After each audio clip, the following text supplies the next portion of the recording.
ഇടതുപക്ഷ ജനാധിപത്യ മുന്നണി സർക്കാരിൻ്റെ 4ാം വാർഷികം ആഘോഷം കേരളത്തിലെമ്പാടും നടക്കുകയാണ്. ബഹുമാനപ്പെട്ട മുഖ്യമന്ത്രി ശ്രീ പിണറായി വിജയൻ്റെ നേതൃത്വത്തിൽ എല്ലാ ജില്ലകളിലും അതുമായി ബന്ധപ്പെട്ട വിപുലമായ പ്രോഗ്രാമുകളും ചർച്ചകളൊക്കെ നടക്കുമ്പോൾ ഈ 4ാം വാർഷികത്തിൽ KSRTC ജീവനക്കാർക്ക് 1-ാം തീയതി തന്നെ ശമ്പളം കൊടുക്കാൻ കഴിഞ്ഞു. 5 വർഷങ്ങൾക്ക് ശേഷം കഴിഞ്ഞ മാസം 30-ാം തീയതി തന്നെ ശമ്പളം കൊടുക്കാൻ കഴിഞ്ഞു. ഇതെല്ലാം ബഹുമാനപ്പെട്ട മുഖ്യമന്ത്രിയുടെ നേതൃത്വത്തിൽ നടത്തിയിട്ടുള്ള കഠിനമായ ചില പരിശ്രമങ്ങളുടെയും ചില പദ്ധതികളുടെയും ഭാഗമാണ്. അതിൻ്റെ ഭാഗമായി ഇന്ന് KSRTC ജീവനക്കാർക്ക് ഏറ്റവും സന്തോഷം പകരുന്ന ഒരു പ്രഖ്യാപനം നടത്താനാണ് ഞാൻ പ്രിയപ്പെട്ട മാധ്യമ സുഹൃത്തുക്കളെ കാണുന്നത്. കേരളത്തിൽ തന്നെ മറ്റൊരു ഡിപ്പാർട്ട്മെൻറ്റും ഇല്ലാത്തതുപോലെയുള്ള ഒരു പദ്ധതി KSRTC ജീവനക്കാർക്ക് വേണ്ടി, KSRTCയിലെ സ്ഥിരം ജീവനക്കാരായ 22,095 പേർക്കും ഗുണം കിട്ടുന്ന ഒരു പദ്ധതിയാണ് ഇവിടെ പ്രഖ്യാപിക്കുന്നത്. ഈ പദ്ധതി KSRTCയും സ്റ്റേറ്റ് ബാങ്ക് ഓഫ് ഇന്ത്യയും ചേർന്നുകൊണ്ട്, സ്റ്റേറ്റ് ബാങ്ക് ഓഫ് ഇന്ത്യയിൽ നിന്നാണ് നമ്മൾ 100 കോടി രൂപ ഓവർഡ്രാഫ്റ്റ് എടുത്ത് ഇപ്പോൾ ശമ്പളം കൊടുത്തുകൊണ്ടിരിക്കുന്നത്. അപ്പോൾ ആ ശമ്പളം കൊടുക്കുന്ന ഒപ്പം തന്നെ അവരുമായി ഞങ്ങളൊരു എഗ്രിമെൻറ്റിൽ ഏർപ്പെട്ടിരിക്കുകയാണ്. KSRTC ജീവനക്കാർക്ക് ഒരു വലിയ ഇൻഷുറൻസ് പാക്കേജാണ് പ്രഖ്യാപിക്കുന്നത്. വ്യക്തിഗതമായൊരു അപകടത്തിൽ KSRTC ജോലി ചെയ്യുന്ന ഒരു ജീവനക്കാരനോ ജീവനക്കാരിയോ ആക്സിഡൻറ്റിൽ മരിക്കുകയാണെങ്കിൽ 1 കോടി രൂപ അവർക്ക് കുടുംബത്തിന് ലഭിക്കും. എയർ ആക്സിഡൻ്റ് ആണെങ്കിൽ 1,60,00,000 രൂപ വരെ ലഭിക്കും. സ്ഥിരമായ പൂർണ്ണ വൈകല്യം അപകടത്തിൽപ്പെട്ട് വരികയാണെന്നുണ്ടെങ്കിൽ അവർക്കും 1 കോടി രൂപ ലഭിക്കും. ഇത് KSRTCയിലെ 22,095 സ്ഥിരം ജീവനക്കാർക്കും ലഭ്യമാകും. സ്ഥിരമായ ഭാഗിക വൈകല്യമാണ് വരുന്നതെങ്കിൽ 80 ലക്ഷം രൂപ അവർക്ക് ലഭിക്കും.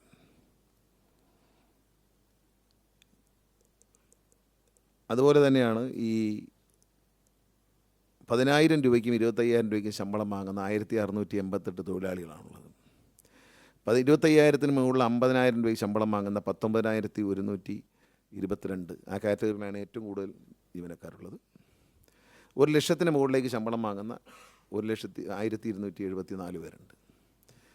ഇതിൽ 25,000 മുതൽ 50,000 രൂപ ശമ്പളം കിട്ടുന്നവർക്ക് മുകളിലുള്ള എല്ലാവർക്കും, 25,000 രൂപയ്ക്ക് മേളിൽ ശമ്പളം കിട്ടുന്ന എല്ലാവർക്കും നാച്ചുറൽ ആയിട്ടുള്ള ഒരു ഡെത്ത്, ഒരു മരണം, അസുഖം വന്നിട്ട് മരിച്ചാൽ പോലും ആ കുടുംബത്തിന് അടിയന്തരമായി ഉടനെ 6 ലക്ഷം രൂപ കിട്ടും. അവർ കുടുംബത്തിന് സഹായമായിട്ട് 6 ലക്ഷം രൂപ കിട്ടും.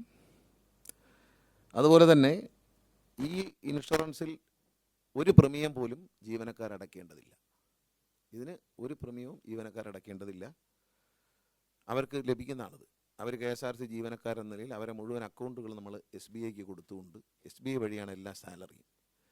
ഇതിൻ്റെ ഒരു പാക്കേജായിട്ട് നമ്മൾ അവരോട് സംസാരിച്ച് പ്രത്യേകമായി വാങ്ങിയെടുത്തൊരു പദ്ധതിയാണിത്. സ്റ്റേറ്റ് ബാങ്കിൽ നിന്ന്, സ്റ്റേറ്റ് ബാങ്കും KSRTCയും ചേർന്നാണ് നടപ്പിലാക്കുന്നത്. ജീവനക്കാർ യാതൊരു പ്രീമിയവും അടയ്ക്കേണ്ടതില്ല. അതുകൂടാതെ തന്നെ അവർക്ക് ഈ ആനുകൂല്യങ്ങളിൽ 5 ലക്ഷം രൂപ ലഭിക്കത്തക്ക രീതിയിൽ അവർക്ക് ജീവനക്കാർക്ക് 4 പേര്, ഭാര്യയും 2 മക്കളും, അല്ലെങ്കിൽ പേരൻസ് ആണെങ്കിൽ അച്ഛനമ്മമാരാണെങ്കിൽ അവരെയും ചേർത്തുകൊണ്ട് അവർക്ക് ഓരോരുത്തർക്കും 5 ലക്ഷം രൂപ ഒരു ഡെത്ത്, ഈ 2 കോടി രൂപ പുറത്ത്, ഈ അപകട മരണത്തിൽ 2 കോടി കിട്ടുന്ന പുറത്ത് ഈ 4 ബന്ധുക്കൾക്ക് 5 ലക്ഷം രൂപ, ഒന്നുകിൽ അമ്മയും അച്ഛനും അല്ലെങ്കിൽ ഭാര്യ മക്കൾ അങ്ങനെയുള്ളവർക്ക് ലഭിക്കും. അത് ഈ 25,000 രൂപ മുതൽ ശമ്പളം മുകളിലുള്ളവർക്കാണ് അത് ലഭിക്കുന്നത്.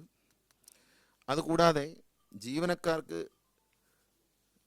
ഈ ഇൻഷുറൻസിലൊരു അഡീഷണലായിട്ടൊരു കാര്യത്തിൽ മെഡിക്കൽ ഇൻഷുറൻസിലേക്ക് ചേരാൻ കഴിയും. അതിനെത്രയും അതുകൂടാതെ മരണം സംഭവിച്ചതിന് ശേഷമുള്ള ആനുകൂല്യങ്ങളുണ്ട്. അപകടം സംഭവിച്ച് പ്ലാസ്റ്റിക് സർജറി, മരിക്കുന്നതിന് മുമ്പ് പ്ലാസ്റ്റിക് സർജറി വേണ്ടി വന്നാൽ 10 ലക്ഷം രൂപ കിട്ടും. മരുന്നുകൾ ഇമ്പോർട്ട് ചെയ്തൊരു ചികിത്സ വേണ്ടി വരികയാണ്, ഒരു അപകടത്തിൽപ്പെട്ടു, ഒരു അപകടത്തിൽ ഇമ്പോർട്ട് ചെയ്ത് ചികിത്സയാണ് 5 ലക്ഷം രൂപ വരെയുള്ള മരുന്ന് ഇമ്പോർട്ട് ചെയ്യാനുള്ള പൈസ കിട്ടും. പിന്നെ പോസ്റ്റ് കോമ സ്റ്റേജിലേക്ക് വരുമ്പോൾ 48 മണിക്കൂറത്തേക്ക് 5 ലക്ഷം രൂപ അവർക്ക് അനുവദിക്കും ചികിത്സാ ചെലവിന് വേണ്ടി. എയർ ആംബുലൻസിൽ കയറ്റി മറ്റെവിടെയെങ്കിലും കൊണ്ടുപോകണമെങ്കിൽ 10 ലക്ഷം രൂപ അതിന് അനുവദിക്കും. ഇത് ഓരോ ജീവനക്കാർക്കും എല്ലാവർക്കും ഇത് ബാധകമാണ്. പിന്നെ ഇത് അപകടം സംഭവിച്ച മരിച്ചവരുടെ കുഞ്ഞുങ്ങൾക്ക് ഈ 1 കോടി കിട്ടുന്ന കൂടാതെ അവരുടെ വിദ്യാഭ്യാസത്തിന് വേണ്ടി ഒരു കുട്ടിക്ക് 10 ലക്ഷം രൂപ വരെ കിട്ടും. 2 കുട്ടികളാണെങ്കിൽ 5 ലക്ഷം 5 ലക്ഷം വീതം കിട്ടും. 5 വീതം കിട്ടും. ആൺകുട്ടികളാണെങ്കിൽ 4 ലക്ഷം 4 ലക്ഷം വെച്ച് കിട്ടും. പെൺകുട്ടികളാണെങ്കിൽ 5 ലക്ഷം രൂപ വെച്ച് 2 പെൺകുട്ടികൾക്ക് പഠിക്കാനുള്ള സഹായം ലഭിക്കും. പെൺകുട്ടികളുടെ വിവാഹത്തിന് 10 ലക്ഷം രൂപ വരെ കിട്ടും. ഇതിനൊന്നും പ്രീമിയം അടയ്ക്കേണ്ടെന്ന് ഓർക്കണം. ഇതിനൊന്നും ഒരു പ്രീമിയം ജീവനക്കാരടയ്ക്കേണ്ട. അവരെ ശമ്പളത്തിൽ നിന്ന് പിടിക്കില്ല, അടയ്ക്കില്ല, ഒന്നുമില്ല. അപകടത്തിന് ശേഷം കുടുംബത്തിന് യാത്ര ചെയ്യുന്നതിന് അതുമായി ബന്ധപ്പെട്ട യാത്രകൾക്ക് 50,000 രൂപ. മൃതദേഹം ദൂരെയാണെങ്കിൽ നാട്ടിലെത്തിക്കാൻ 50,000 രൂപ കിട്ടും. ആംബുലൻസ് ചെലവിന് ഒരു 50,000 രൂപ കിട്ടും. വിദേശത്ത് ഡ്യൂട്ടി നിർവഹിക്കുമ്പോഴാണ് മരണം സംഭവിക്കുക. വിദേശത്തേക്ക് പോകുന്ന സാധ്യതയില്ല. അതുകൊണ്ട് അവിടെയാണെങ്കിൽ 10 ലക്ഷം രൂപ. അതിനുള്ള സാധ്യത കുറവാണ്. അടുത്തത് ജീവനക്കാർ തന്നെ തീരുമാനിക്കേണ്ട ഒരു കാര്യമാണ്. ഈ സ്കീമിൽപ്പെട്ട ഈ 22,095 ജീവനക്കാർക്കും അവരെ സ്വന്തം ഇഷ്ടപ്രകാരം തിരഞ്ഞെടുക്കാം. 1,995 രൂപ വാർഷിക പ്രീമിയം അടച്ചാൽ, അത് അവരുടെ ബാങ്ക് അക്കൗണ്ടിൽ നിന്ന് അവർക്ക് തന്നെ അടച്ചാൽ ഏതാണ്ട് 2 ലക്ഷം രൂപ മുതൽ 15 ലക്ഷം രൂപ വരെയുള്ള ചികിത്സ സൗജന്യമായി ലഭിക്കും. മെഡിക്കൽ ഏത് അസുഖത്തിനും, അതായത് ഹാർട്ടിൻ്റെ ഒരു സർജറിക്ക് വേണ്ടി പോവുകയാണെങ്കിൽ 2 ലക്ഷം രൂപയ്ക്ക് വേണ്ടി ബില്ല് വന്നു. ഏത് കേരളത്തിലെ ഏറ്റവും ഉയർന്ന നിലവാരമുള്ള ഹോസ്പിറ്റലിൽ പോവാം. ഒരു ആൻജിയോപ്ലാസ്റ്റി അല്ലെങ്കിൽ എന്തൊരു സർജറി ചെയ്താൽ അതിന് 2 ലക്ഷം രൂപയ്ക്ക് മേളിൽ ചിലവ് വന്നാൽ 2 ലക്ഷം താഴെ കൊടുക്കില്ല. 2 ലക്ഷം മേളിലുള്ള ബില്ലിന് ഭാര്യയ്ക്കും ഭർത്താവിനും 2 മക്കൾക്കും 2 adults and 2 children ഒരു വർഷത്തിൽ 1,995 രൂപ അടച്ചാൽ 2 ലക്ഷം രൂപ മുതൽ 15 ലക്ഷം രൂപ വരെ അവർക്ക് ചികിത്സാ ചെലവ് ഫ്രീ ആയി കിട്ടും.